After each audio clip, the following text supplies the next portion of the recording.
thanks for staying with us. The Cross River State government is exploring the option of solar in its bid to boost healthcare delivery.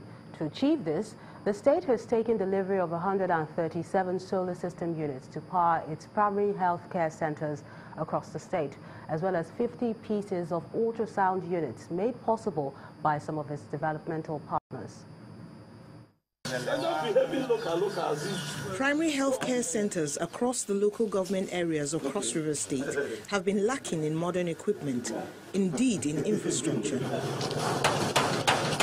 But now that new infrastructure is being built for hospitals, some vital equipment have arrived to stock these centers for use at the community level and also in secondary healthcare centers.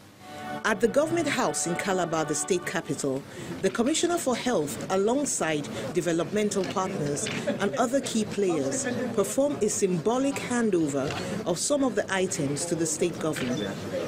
With solar panels to power electricity, even in the most remote areas, and mobile ultrasound imaging machines, the governor can see his dream of providing healthcare at the grassroots coming true. I like the theme and I like the focus. I like the drive. We also believe that the provision of a shoulder for the weaker person to lean on is the real philosophy that determines the difference between man and animal.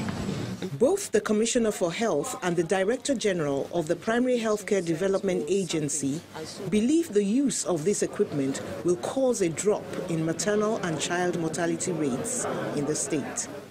We have a whole array of equipment right there, from all the ranging from beds. Well, of course, we couldn't bring the beds here. We have beds. We're also presenting something very, very unique: portable ultrasound handheld equipment. It can be used from one health facility to another.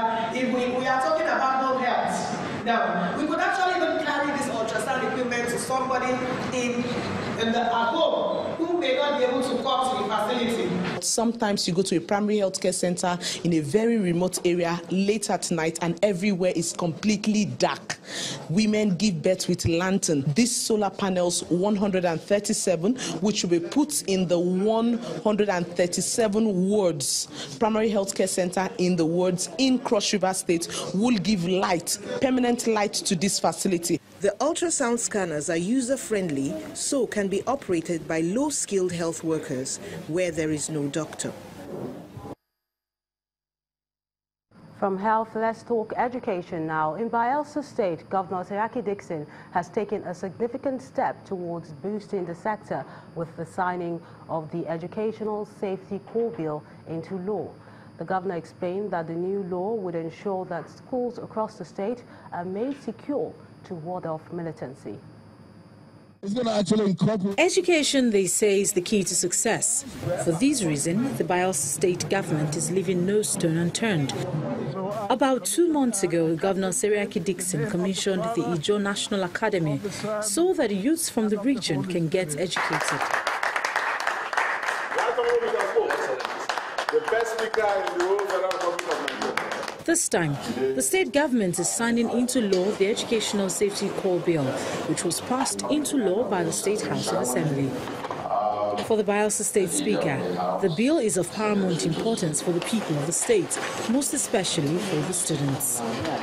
The educational sector or the schools that you have established, going by a militancy that is so experienced, but in our state and elsewhere, this law becomes so imperative. The security of our peoples cannot be overemphasized. Indigenes of the state have been asked to cooperate with officials of the Education Safety Corps to ensure maximum success. To call on the people of Bayelsa State to work with organs of government, the law enforcement agencies, community leaders, and also to get ready to collaborate and work with the officials of the Education Safety Corps that will be appointed pursuant to the law that I've just signed into existence. Those people will be in all your communities. They will be sourced from your communities. Those that will be making recommendations, my request to you all is that the recommendation should be in respect of people, young people with proven character, people who will help us secure our facilities in communities. The signing of the Educational Safety Corps Bill into law is expected to revolutionize education in Bayelsa State and ultimately reduce unemployment. Kano and Lagos states are two megacities densely populated and yet controlling a huge chunk of the country's economy. Now they have decided to work together in order to meet the emerging trends of global economic challenges and investment. Governors of the two states have set up committees to discuss common areas of interest that will help them fully achieve this megacity drive. From the 11th century, Kano State has been a commercial center for northern Nigeria. It's also a trade center for most West African countries. To sustain the status and attract the new emerging trends of global economy and investment, Kano State is collaborating with the Lagos State government in order to generate more income for the state. The Emir of Kano believes this is a good development. On the one hand, I think there's a lot of experience sharing as urban centers, as cities with a long history of commerce and industry with very large population, and as nodes of growth in their respective regions. Lagos in the south and Kano has always been the central economic driver of northern Nigeria. The major areas of partnership include infrastructure, security, and areas of revenue generation in the country. We are looking at a more sustainable cooperation between Kano and Lagos. Not just to hold one summit and forget about it, but really to establish a framework for regular consultation and cooperation. For you and our government to have this vision is quite instructive on how we need to show the direction for the rest of the country, especially in that Lagos and Kano have the highest concentration of our citizens. Governor Ganduje believes this decision taken by both states will help resolve the rivalries across the country. Because of the comparative advantages that we have. Another one also on geopolitics, to see that how the country can be balanced by populations. When Lagos is in peace, Kano is in peace, I think Nigeria is in peace. Within the next few days, the Kano-Lagos Joint Economic and Investment Summit officials are expected to come up with resolutions on the roles of the state governments in addressing the various challenges in cities across the country. If they have any problem, they'll tell the chief priest, he'll go up and tell the spirit their problems. The LCCI is giving the federal government ideas on how to create a business-friendly environment and has more details on Business News.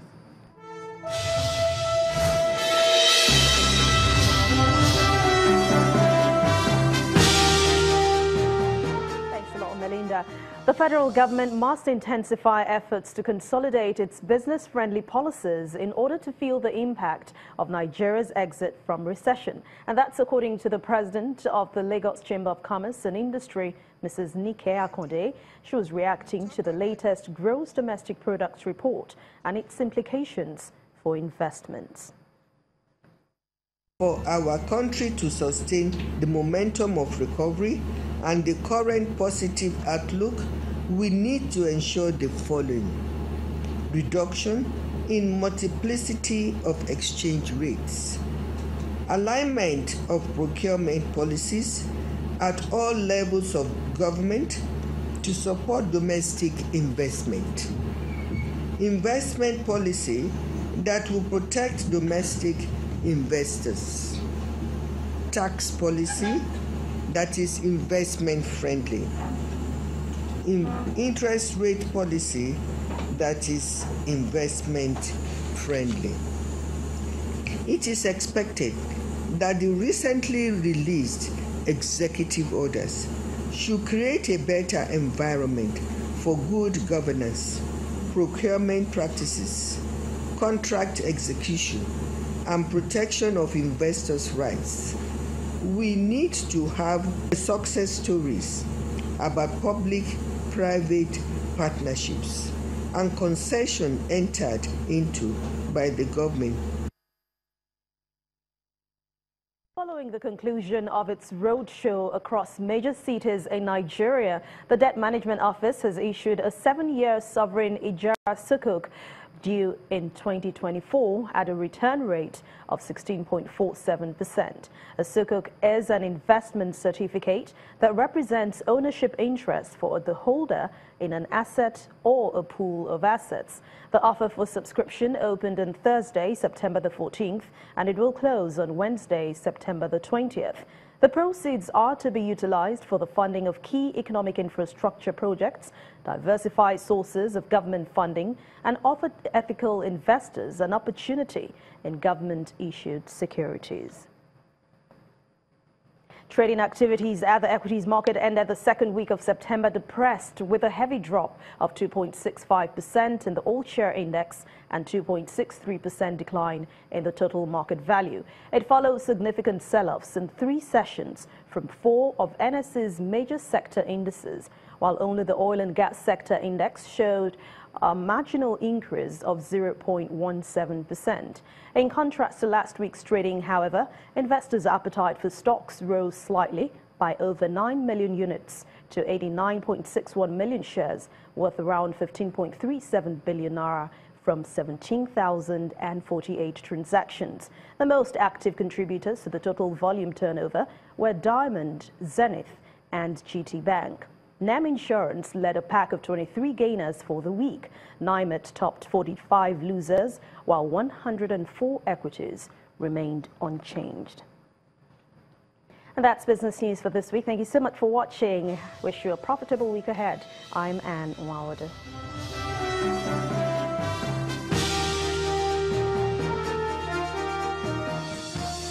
President Muhammadu Buhari is expected to discuss the return of Nigeria's stolen funds when he takes the podium on Monday at the UN General Assembly.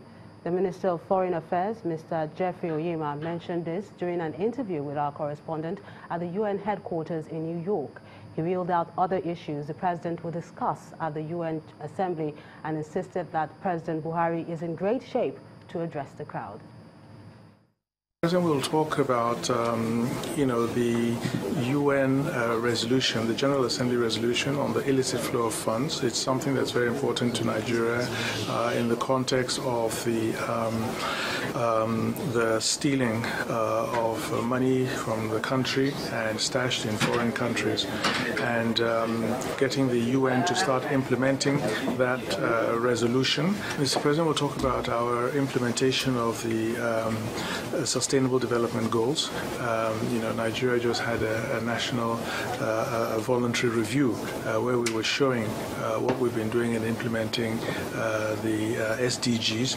And we're going to have a side event because we have a number of governors that we've brought here, and to really show and share best practices and experiences with other countries on that. Mr. President will also talk about the humanitarian crisis that we have in the country as a result of the Boko Haram conflict. Minister of Foreign Affairs, Jeffrey Oyema. And still ahead on the news at 10, Nigeria's D Tigers lose to host Tunisia in the final of the FIBA Afrobasket. That's on Sports News. Stay with us.